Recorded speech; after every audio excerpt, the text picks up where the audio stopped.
I was 68 years old when I discovered that our retirement account, $800,000 we had saved over 4 decades of marriage, had been completely drained, and the person who emptied it, my wife Patricia, the woman I'd loved and trusted for 42 years. She had taken everything we'd worked for to fund her 35-year-old personal trainer's dream of owning a gym franchise. But that wasn't even the worst part. The betrayal ran deeper. She was listed as his business partner and was planning to divorce me once the business became profitable. That's how I found myself at nearly 70 years old, starting over financially, applying for jobs when I should have been enjoying my golden years. Before we continue, please subscribe to the channel and let us know where you're listening in the comments. My name is Robert Wilson, and for most of my life, I was living what I thought was the American dream. I worked as an engineer for the same manufacturing company for 38 years, climbing the corporate ladder slowly but steadily. Patricia and I married young. I was 26 and she was 22, and we built a life together in a modest 4-bedroom home in suburban Michigan. We raised 2 children who are now grown with families of their own, and we had diligently saved for retirement, making sacrifices along the way. Vacations were camping trips instead of cruises. Cars were driven until they couldn't run anymore. Patricia worked as an elementary school administrator, and between our 2 salaries, we managed to put aside a substantial nest egg while still helping our kids through college. I had been looking forward to retirement for years. The plan was simple. I would retire at 65, Patricia at 62, and we would spend our golden years traveling, visiting our grandchildren, and finally enjoying the fruits of our labor. I had dreams of buying an RV and driving across the country, something Patricia had always said she wanted to do as well. We had it all mapped out: financial security, good health, and time to enjoy life together. Or so I thought. The first sign that something was wrong came about 3 years ago, when Patricia, then 61, suddenly developed an interest in fitness. Now, there's nothing unusual about wanting to get in shape, especially as you get older. I encouraged it. What was unusual was how quickly it became an obsession. She went from occasionally walking in the neighborhood to spending 3 hours a day at an upscale gym across town, 6 days a week. "I just want to be healthy for our retirement," she would say whenever I mentioned the amount of time she was spending there. "Don't you want me to be around for a long time?" Of course I did, so I dropped it. She seemed happier and more energetic, and I was pleased that she'd found something she enjoyed.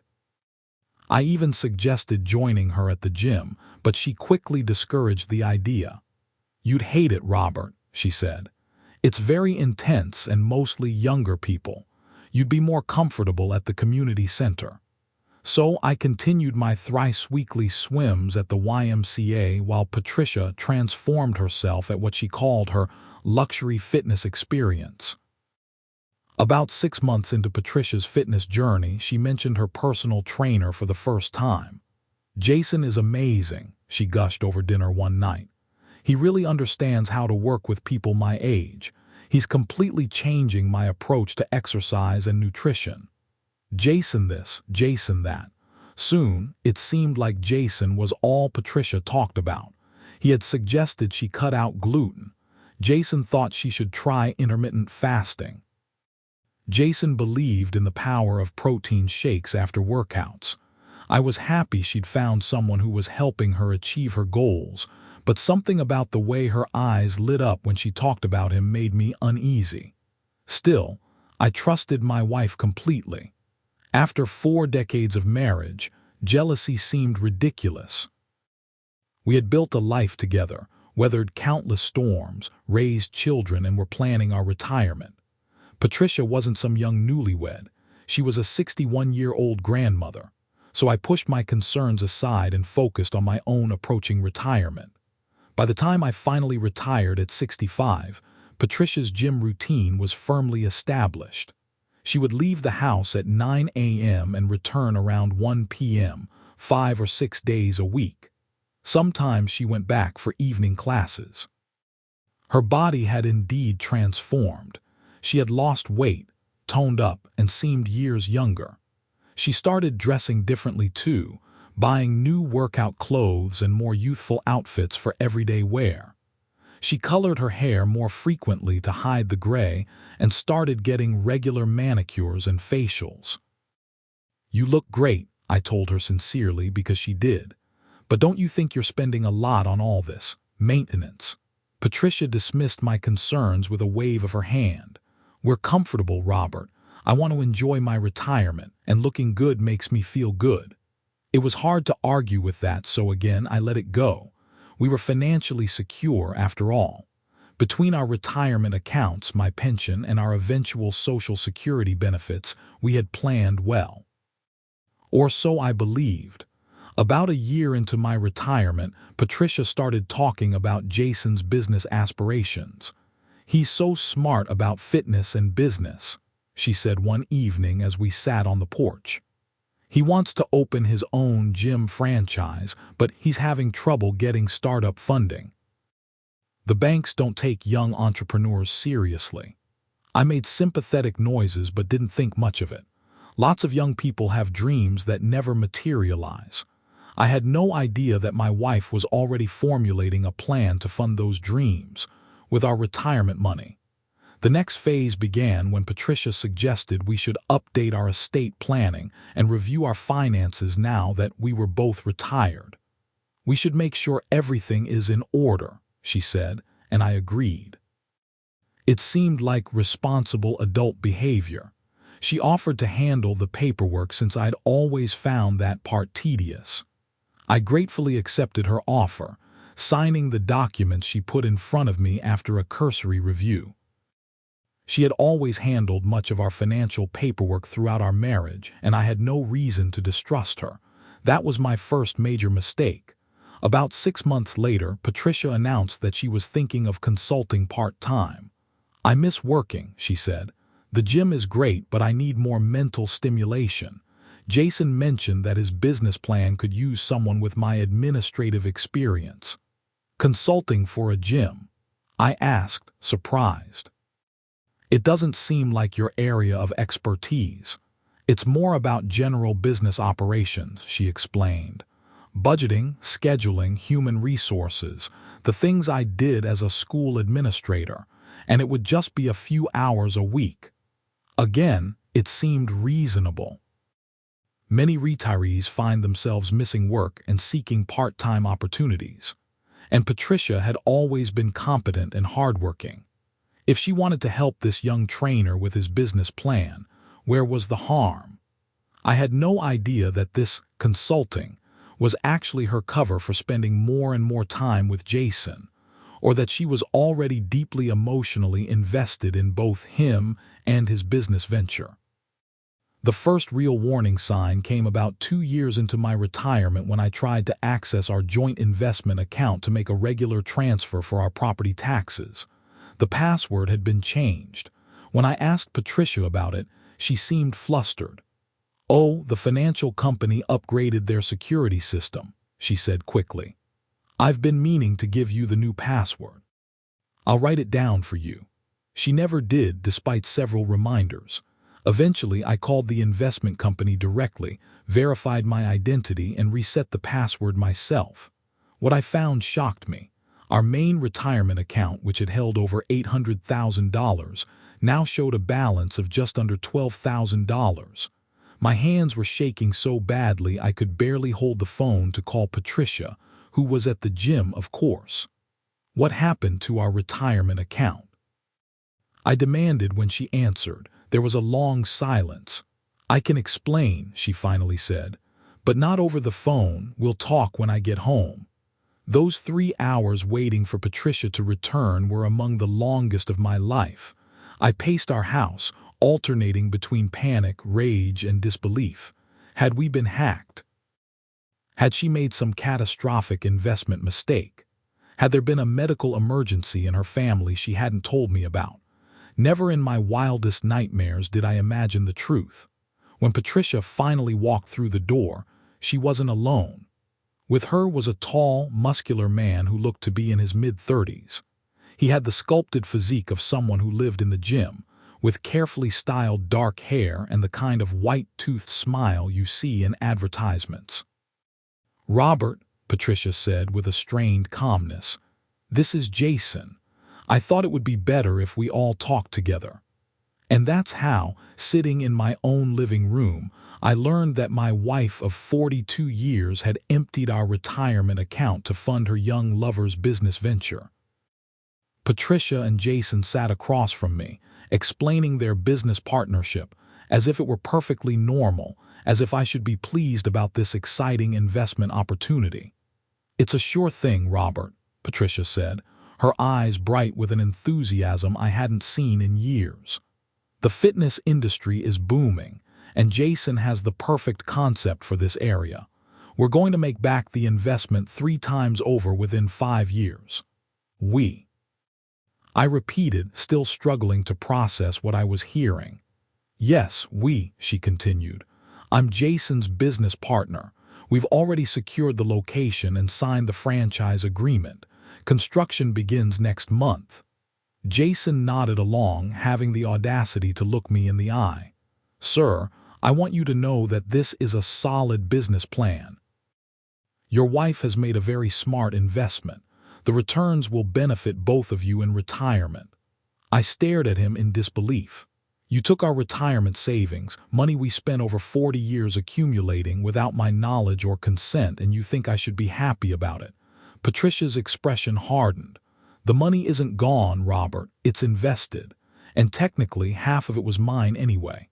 "Half, maybe," I conceded, my voice rising despite my efforts to stay calm.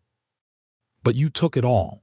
Every penny we saved together. Did you even think about asking me?"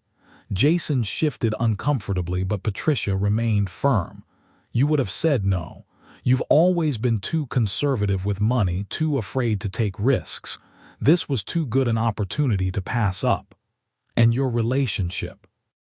I asked, finally addressing the elephant in the room. "Is that also a business opportunity?" Patricia at least had the grace to look momentarily ashamed. "Jason and I have grown close," she admitted. "He makes me feel alive again, Robert. He sees me as a woman, not just a wife or a grandmother." "I see," I said, feeling as if the floor was collapsing beneath me. "And when were you planning to tell me about any of this?" Patricia and Jason exchanged a glance that told me they discussed this moment. "Once the gym was up and running successfully," she said, "we wanted to show you that it was a good investment." What she didn't say, but what became clear in the coming weeks, was that she had been planning to ask for a divorce once the business was established and profitable. She had quite literally been preparing her exit strategy, funded by our life savings. That night, after Jason left, Patricia and I had the most painful conversation of our marriage.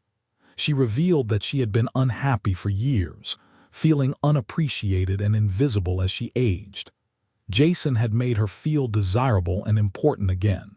She hadn't meant for an affair to happen, she claimed, but the emotional connection had grown into something physical about a year earlier.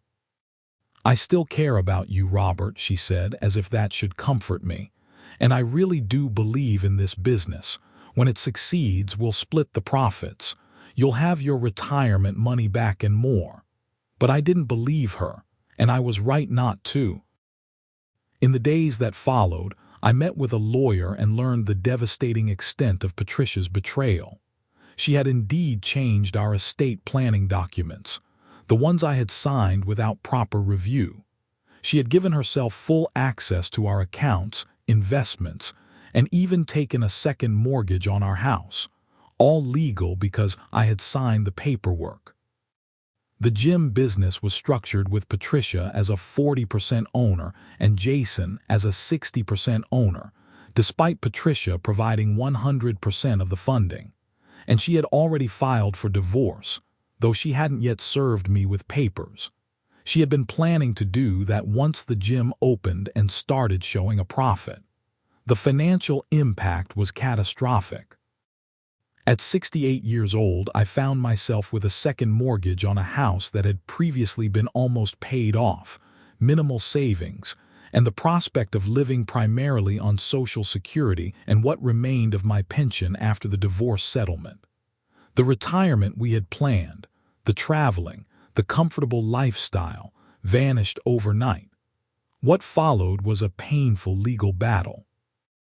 I fought to recover at least part of the money, arguing that Patricia had acted fraudulently by transferring funds without my knowledge or consent, despite having legal access to them. She countered that, as my wife, she had every right to make investment decisions, and that I had signed the papers giving her that authority. In the end, we reached a settlement that was far from satisfactory. Patricia kept her 40% stake in the gym business, which was still under construction and not yet generating any income, plus half of our remaining assets. I kept the house, but with a substantial mortgage that I now had to figure out how to pay.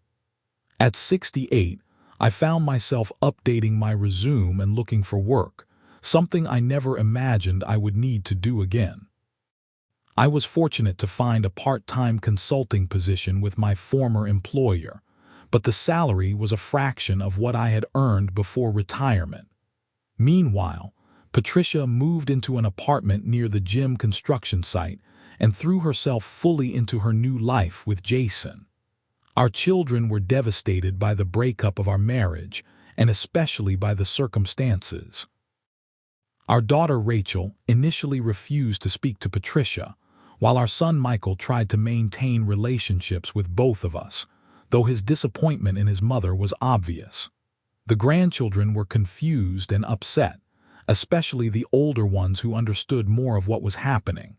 Patricia's betrayal rippled through our entire family, damaging relationships that had been strong for decades. 6 months after our separation, the gym finally opened. I drove by once, seeing Patricia's car in the parking lot, and felt a twist of bitterness knowing that our retirement savings had paid for every piece of equipment inside, every mirror on the wall, every square foot of flooring. The grand opening was featured in the local newspaper, with a photo of Jason cutting a ribbon, Patricia standing proudly beside him. There was no mention of where the funding had come from, of course. For a while, I followed the gym's progress through social media and local business news, watching for signs of the failure I admittedly hoped for. But the business actually seemed to be doing well, attracting members with its state-of-the-art equipment and Jason's charismatic leadership. Patricia appeared in promotional materials as the business manager, always carefully styled and looking years younger than her actual age. They made a convincing team, the fit young trainer with the business know-how and his experienced, professional partner. No one looking at them would guess the true story, that she had emptied her husband's retirement account and broken up a 42-year marriage to fund this young man's dream and start a new life. About a year after our divorce was finalized, I ran into an old friend of Patricia's at the grocery store. Karen had been her colleague at the school district for many years, and we had socialized as couples before her own divorce a decade earlier. "I was so sorry to hear about you and Patricia," she said, her expression genuinely sympathetic. "How are you holding up?" I gave my standard response about taking things one day at a time, but Karen seemed to want to say more. Finally, after some hesitation, she lowered her voice. "You know, I tried to warn her," she said. "About Jason. He has a history." I felt a chill. "What kind of history?" "He's done this before," Karen explained. "With older women at the gym, gets close to them, convinces them to invest in his business ideas. There was a widow a few years ago who lost quite a bit on a protein shake company he was trying to start." She shook her head. "I told Patricia when she first started talking about him, but she was already too involved. Said he was different, that they had a real connection." I thanked Karen for the information, unsure whether to feel vindicated or even more devastated. If Jason was indeed a con artist who specifically targeted older women, then Patricia was as much a victim as I was. But she had still made the choice to betray our marriage and steal our retirement, regardless of Jason's influence. I decided to hire a private investigator to look into Jason's background. It was an expense I could barely afford, but I needed to know the truth. The investigator's report confirmed Corinne's warning and revealed even more. Jason had left a trail of broken relationships and failed businesses across 3 states. He had been sued twice by former romantic partners for fraudulent business practices, though both suits had been settled out of court with non-disclosure agreements. His pattern was consistent. Charm an older, financially secure woman, develop both a personal and business relationship, secure investment funding, and then move on when the money ran out or the business failed. I debated whether to share this information with Patricia. Part of me wanted to let her learn the hard way, to experience the same betrayal she had inflicted on me. But another part, the part that remembered the young woman I had fallen in love with, the mother of my children, couldn't bear the thought of her being completely defrauded and left with nothing. After much internal struggle, I forwarded the investigator's report to her with a brief note. You should know who you're really in business with. I didn't expect a response, and for several days there was none. Then, on a rainy Tuesday evening, there was a knock at my door. Patricia stood on the porch, looking older and more vulnerable than I had seen her in years. Her carefully maintained appearance had slipped.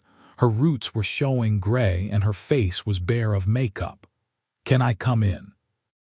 she asked quietly. I let her in and we sat in the living room where, a year earlier, she and Jason had announced their business partnership to me. She told me she had investigated my claims and found them to be true. Jason had a history of romantic and business entanglements with older women, leaving financial and emotional destruction in his wake. But Patricia's revelation wasn't a complete surprise to her. "I think part of me knew something wasn't right," she admitted, tears forming. There were red flags I ignored because I wanted to believe in him, in us. I wanted to feel young and desirable again, and he knew exactly how to make me feel that way. She had confronted Jason with the evidence, and his response had been telling. Instead of denying the allegations or expressing remorse, he had grown angry and threatening, warning her that if she caused problems for him, she would lose her investment entirely. He reminded her that as the majority owner, he controlled the business. "He's already moving on," she said bitterly. "There's another woman, a divorced real estate agent in her 50s. I've seen them together at the gym, the same way he was with me in the beginning."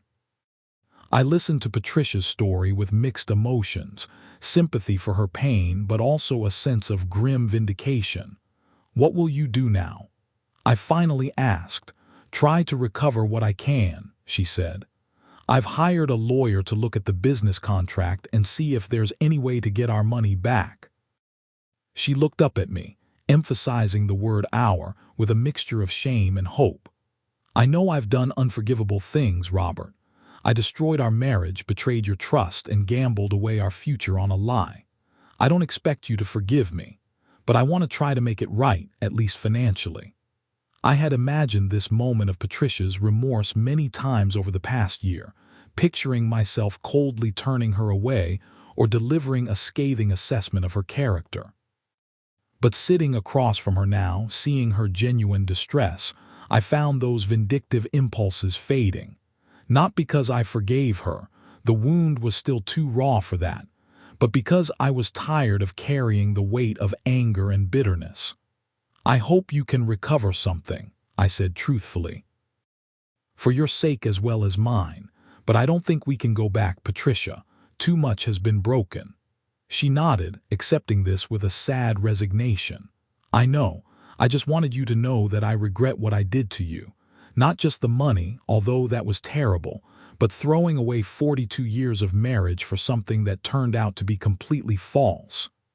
After she left, I sat for a long time thinking about the strange turns my life had taken. At 69 years old, I was working part-time instead of enjoying retirement. I was living alone in a house with a mortgage I could barely afford. My relationship with my children and grandchildren had been complicated by the divorce. And yet, for the first time since discovering Patricia's betrayal, I felt a glimmer of peace. The knowledge that Jason would eventually be exposed for what he was, that Patricia had finally seen through his deception, provided a measure of justice that no court could have delivered. Over the next several months, Patricia pursued legal action against Jason. The process was complicated by the contracts she had signed and the business structure that gave Jason controlling interest despite Patricia's funding. In the end, she was able to recover only about $150,000 of the original $800,000 investment, but it was better than nothing. True to her word, she transferred half of that recovery, $75,000, to me. It wasn't enough to restore my retirement plans, but it helped ease my immediate financial pressure. As for the gym, it continued operating, though rumors circulated about financial mismanagement and staff complaints about unpaid wages. Jason remained the public face of the business, but the real estate agent who had been his next target apparently got wise before investing. Within a year of opening, the gym was sold to a national fitness chain for substantially less than had been invested in it. Patricia returned to work as an educational consultant, renting a small apartment and rebuilding her life without the luxury lifestyle she had briefly glimpsed with Jason.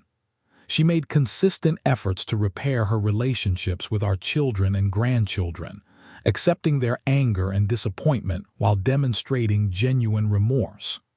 Slowly, tentatively, those bonds began to heal. As for me, I continued working part-time while adjusting to life on a much more modest budget than I had planned for my retirement years.